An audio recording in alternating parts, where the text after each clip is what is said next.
Hola amigos y amigas, bienvenidos y bienvenidas a La Olla Sazón Pública, este encuentro semanal para conversar, para profundizar sobre distintos temas, para intentar colocar en circulación lo que solemos decir semanalmente, muchas voces.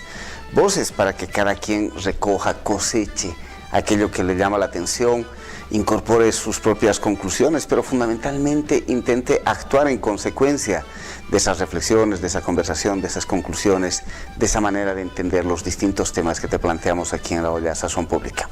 Espacio de un esfuerzo compartido entre RTP, la Comunidad de la Vida, Huaynatambo, Red de la Diversidad. Tú nos puedes seguir, te recuerdo, tanto por el sistema RTP, así como por las radios de la Red de la Diversidad, Huaynatambo, en el Alto, La Paz y Achocalla, y en Batirén de Tarijas y Pastambo en Sucre, y también nos puedes seguir por las plataformas digitales de la Red de la Diversidad.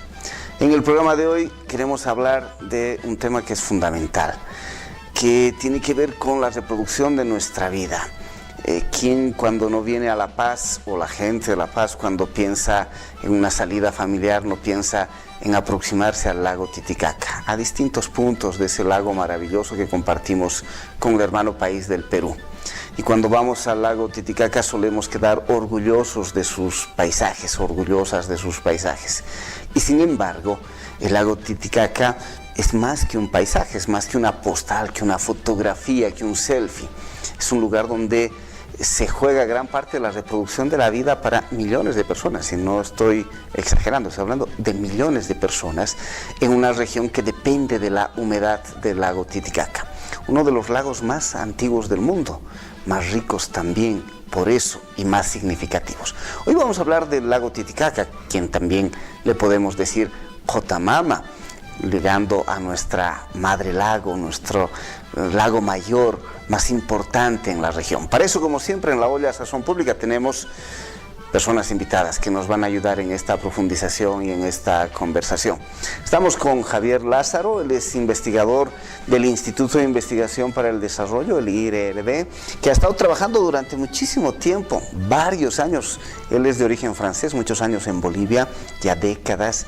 Ha estado trabajando muchísimos años y acompañando al lago Titicaca. Javier, un gusto que estés aquí en La Olla Sazón Pública. Un gusto, Mario, de habernos invitado. Sí, realmente hace mucho tiempo que estoy por el lago y fue amor a primera vista. Llegué por primera vez en 1979. 1979. 79, no 1879, nos dicen. Pero ya van a ser casi 40 años. Y el lago era bien diferente, lo podemos hablar después. ¿Cómo fue ese amor a primera vista, Javier?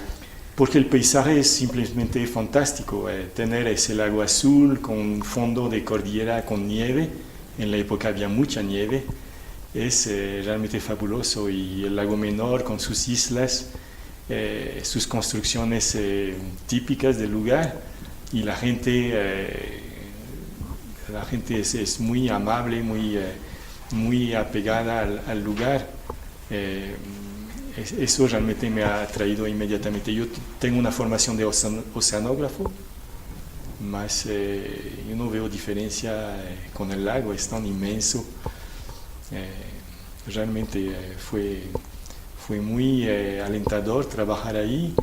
Yo conocí a la familia Katari de Guatajata, y desde entonces trabajamos juntos, hace casi 40 años ahora.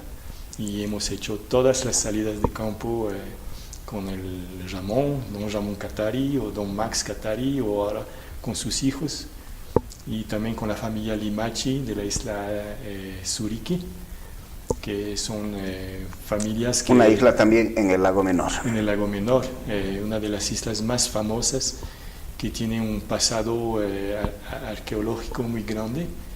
Y esas familias son especialistas en construcción de balsas típicas, ancestrales de Totora, y gracias a esas construcciones han podido demostrar que desde mucho tiempo, mucho antes de la conexión con el estrecho de Bering, ha habido contacto con civilizaciones del Pacífico. Entonces llevan sus balsas desde la costa de Perú, de Chile, hasta la isla de Pascua, hasta inclusive Australia, y demuestran que es totalmente posible atravesar ese grande océano con medios rudimentarios. con el viento y las corrientes. Javier ha tenido un proceso de enamoramiento, ha llegado hace 40 años, pero también hace muchísimos años tiene un vínculo con el lago Titicaca. Darío Achá es investigador de la Universidad Mayor de San Andrés. Darío, un gusto también que estés en La Olla Sazón Pública. Un placer, muchas gracias por la invitación.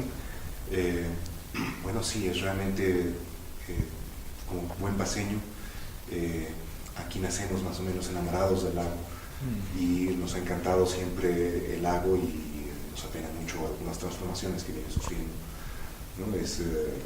Realmente el lago Titicaca es un centro importantísimo culturalmente, importante antes de que hubieran siquiera los incas, entonces es realmente un centro cultural, económico y extremadamente importante, ¿no? Darío, tú decías, los paseños, la gente de La Paz, las paseñas permanentemente van al lago, es un referente permanente, pero no siempre el lago se les presenta a la gente y mucha gente que vaya, asiste, no se da cuenta con quién se está relacionando cuando va al lago. Si tuvieras que presentarle al lago Titicaca a la gente que nos está siguiendo en La Olla Sazón Pública, ¿qué le dirías? Cuéntale quién es el lago Titicaca. Bueno, el lago Titicaca es uno de los cuerpos de agua más maravillosos y únicos en el mundo. Como tú lo mencionaste, es uno de los más antiguos, podemos hablar de su geología, de su origen y de su tamaño variable en todos esos miles de años antes de que llegue el hombre siquiera. Pero creo que la magia del lago está precisamente asociado a la misma gente que lo habita, a las características ambientales únicas. Es realmente impresionante. A veces quizá no le damos el valor necesario a ese lago porque quizá es el único lago que conocemos, y no nos damos cuenta que si empezamos a conocer muchos más lagos, el lago Titicaca va a seguir siendo único y espectacular en su tamaño, en su ubicación, en sus características y en la gente que lo habita. Y no nos damos cuenta de la importancia que tiene, incluso aquí en La Paz, incluso alrededor del Alto, en toda la región altiplánica. Profundicemos un poco, Darío. ¿Qué es lo que le hace único a ese lago?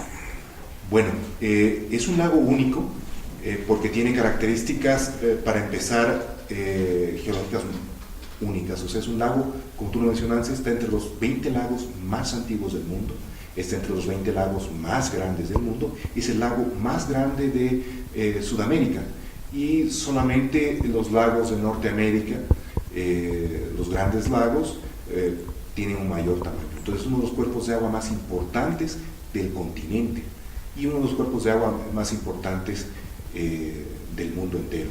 También tiene características únicas porque este lago en algún momento cubrió casi todo el altiplano.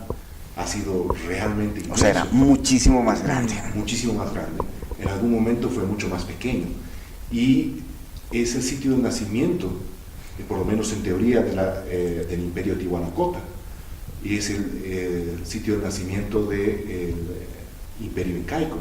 Entonces está asociado a lo más profundo de nuestras raíces.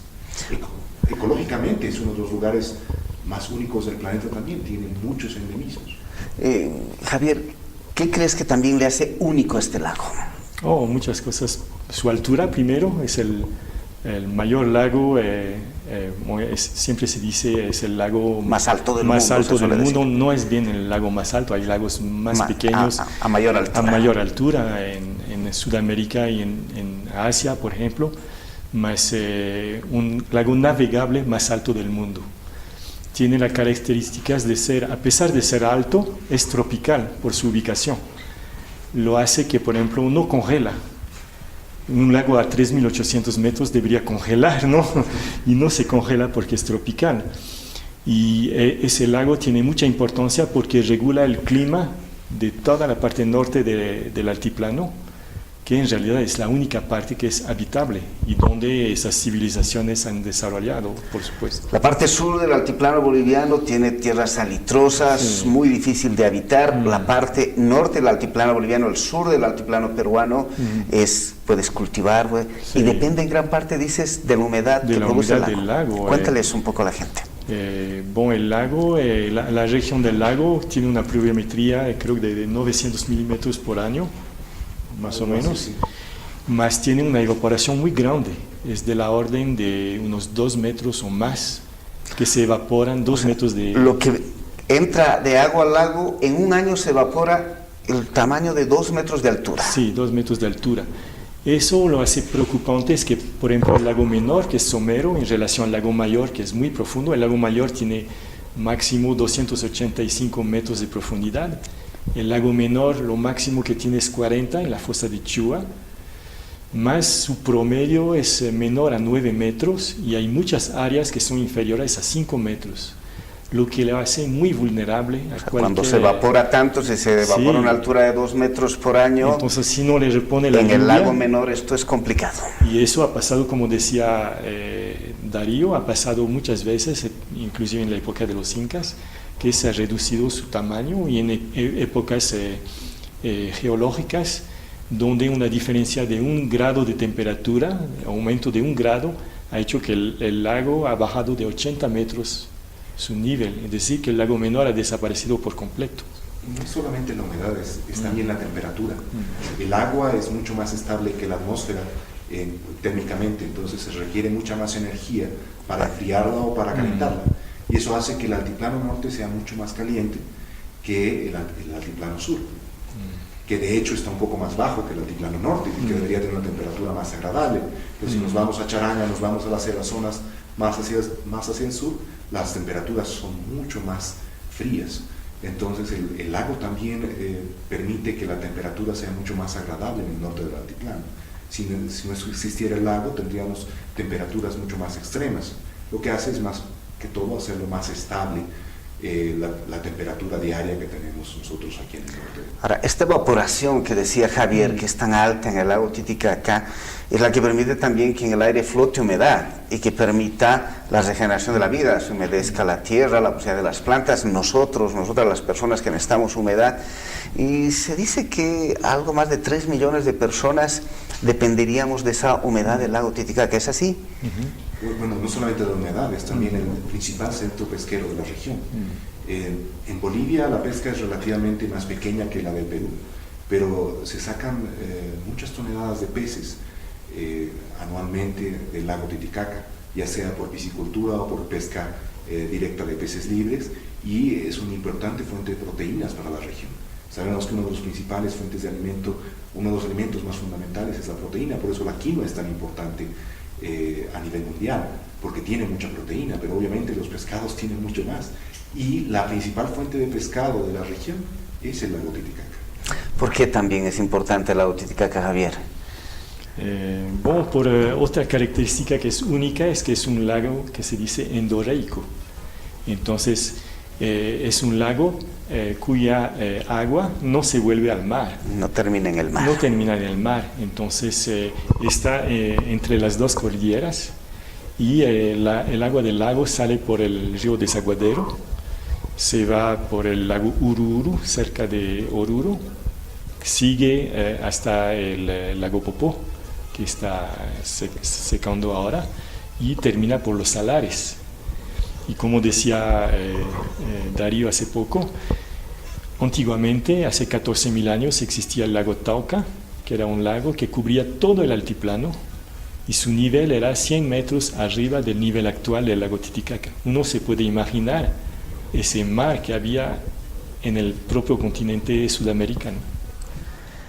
Pero además, y ustedes lo han mencionado al empezar, es que en el entorno del lago nacieron las civilizaciones más importantes del sur del continente, la tihuanacota, la incaica, y otras culturas menores que han sido fundamentales en la reproducción de la vida, con capacidades tecnológicas, como decía Javier, de navegar aprovechando los mínimos gastos de energía, navegar por el Pacífico Sur hasta otros continentes de una manera notable, y por tanto una fuente de altísima sabiduría. Y finalmente la gente que puebla, como decían desde el principio, será parte de esta riqueza. De esto vamos a profundizar, pero quisiera como plantearme en esta conversación, como para irlo pensando para el segundo bloque. Han mencionado 2 veces, ha habido momentos en que el lago era un mar mucho mayor, tenía una altura mayor, ocupaba un territorio muchísimo más grande, pero ha habido épocas en que también el lago ha sido muchísimo menor. Hay lugares donde ahora tenemos que ir en bote y que podíamos llegar caminando, o sea, unos ciclos en que crece y se achica. ¿Por qué ocurre eso? Y entonces la gente diría, ¿y por qué nos alarmamos entonces ahora cuando bajan las aguas? ¿No? De eso conversaremos un poco en el segundo bloque de La Olla Sazón Pública. Ya volvemos.